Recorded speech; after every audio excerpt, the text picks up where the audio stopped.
and welcome to part 3 in our series called Transactional Analysis. Now you'll remember in part 1 and 2 that we looked at how we are made. In the image of God, we are made 3 in 1. And those 3 voices were identified as the parent voice, the adult voice, and the child voice. In a really healthy adult, all 3 are strong and operating. And if my parent voice is healthy, I will live my life with a sense of structure and a sense of security. If my child voice is healthy, I will be able to experience joy, adventure, and I will also be able to experience and deal with pain. If my adult voice is healthy, I will be able to remain calm even in difficult circumstances, and reason and rational will dominate. It's a lovely thing to see a person where all 3 are healthy and operating. Now in part 3 and 4, we come to what I think is the most interesting part of TA, and that is that what happens when I come with my parent, adult, and child voice and interact with you with your parent, adult, and child voice, what happens? Well, the answer is that what happens is we make transactions. Every relationship, a transaction is made, usually unconscious, almost always unspoken, but very real. And these transactions or agreements are always there. Now I'm going to describe to you 3 healthy transactions and then a few unhealthy ones so that we know what to look out for. The goal of all human relations is the adult-adult relationship. That's the ultimate relationship, and we should all aim at it as often as we can. Adult to adult. It means in our talking, in our conversations, we remain sensible, we remain calm, we may express emotions, but they stay under control. We never tell each other what to do. We remain unthreatened, so you can criticize me because I'm not threatened. And I'm not threatening. I'm not trying to beat you up. I'm willing to give you space to let you think a thing through and make your own decision. And together we look for rational solutions. It's a lovely thing to watch someone, a couple sitting at a table, perhaps at a restaurant, leaning forward in earnest conversation. You can see without hearing their tone of voice that no one's dominating. They're enjoying their conversation. They may even be talking about quite difficult things. They may be talking about quite deep disagreements between them. But you can see they're doing it adult to adult in a rational way, and no one's getting damaged or hurt. Very, very healthy. The second healthy relationship is parent to child. In the right context, an extremely healthy relationship. The most obvious place where it should happen is between a real parent and a real child, certainly when that child is under 12. When my child is under 12, I should be able to say, you will go to bed, and expect him to obey. In fact, if I don't establish that before he's 12, I mustn't be surprised if there come problems later on. Between 12 and 18, I think there needs to be a sliding scale, and by 18, the goal of parenting should be adult-adult, and no more telling anymore. But a very healthy thing when a good parent-child relationship exists in those first 12 years.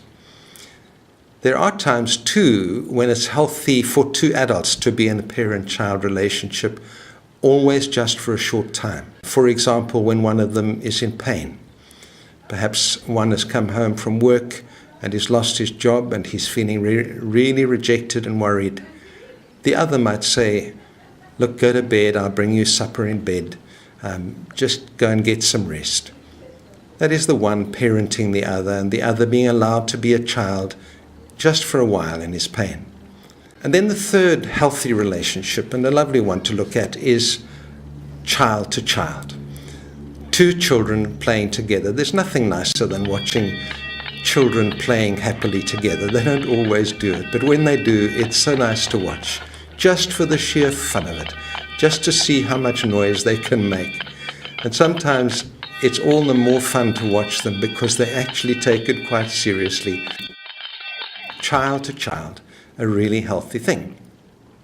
It's also a healthy relationship when an adult sometimes comes down to a child's level. When daddy gets on the floor and plays elephant and the children are allowed to jump on top of him, they thrive on it, they love it. And it's especially nice when daddy forgets to play that he's playing and really gets playing. It's a nice thing to watch. And there's a time when adults themselves, between themselves, should be children. All of us need to let our hair down sometimes, just to be downright silly. It's a good thing to do. It lets off steam. It's a very healthy thing. And it's appropriate for two adults to become children together. Again, when they've together experienced serious pain. For example, when a couple have lost a child, perhaps there's no pain greater than that. And it's quite appropriate for them both for a while just to be children. And people around them know it. They bring meals and they look after them. And for a while, they're children. They both know that they must get through that and back to adults. But for the moment, it's perfectly healthy. And so 3 very healthy possibilities in relationships. But then we come to some that are not healthy at all.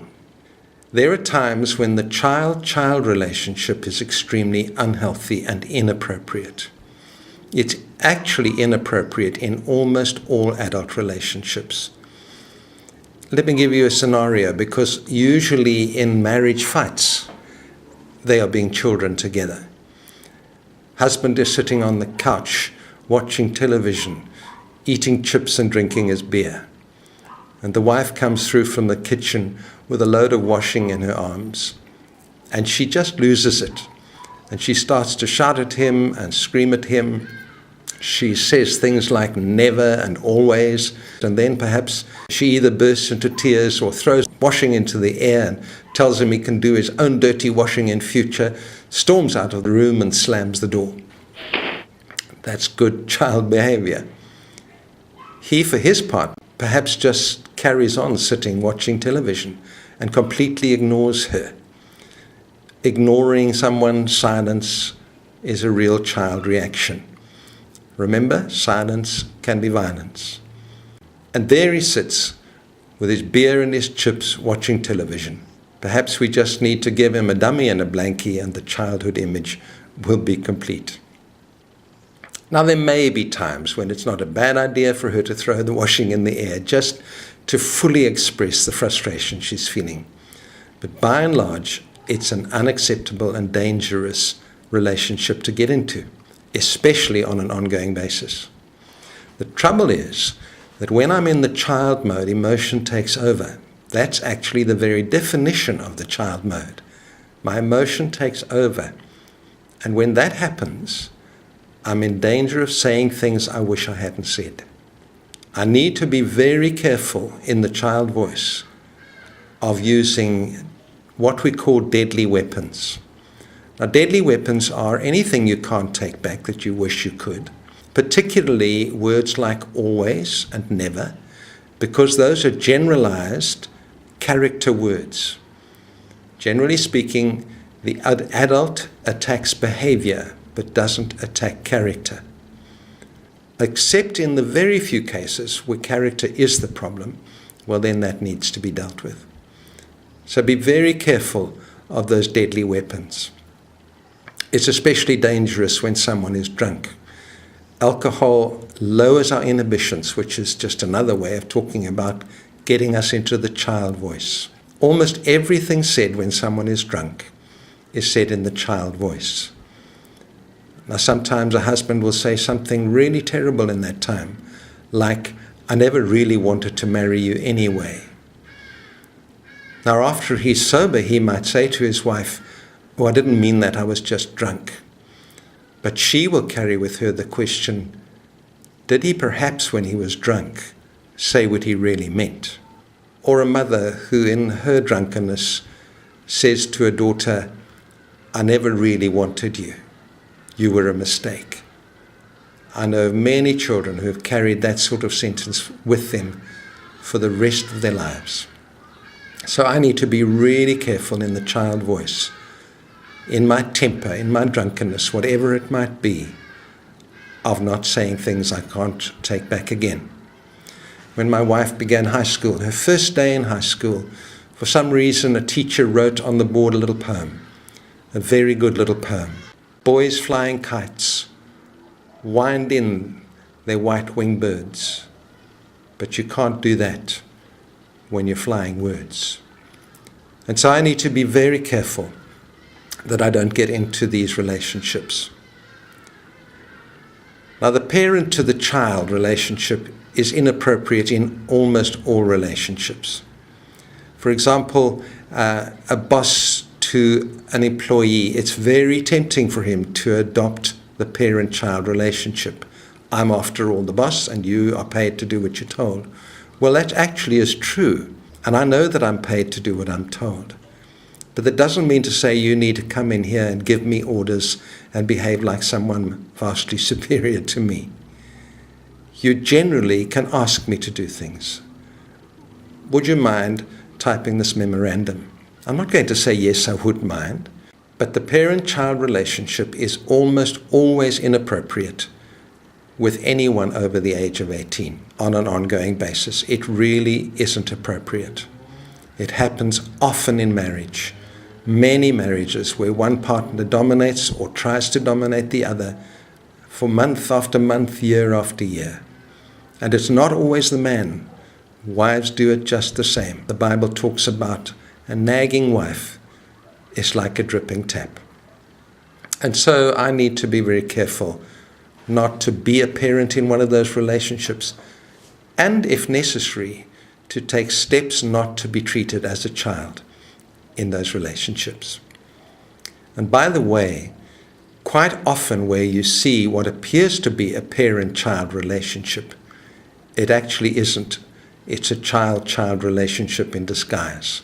That boss who thinks he can be the boss and has the right to push his weight around actually is often simply covering up his own insecurity. Children are quite good at playing bossy. And so these unhealthy relationships take place.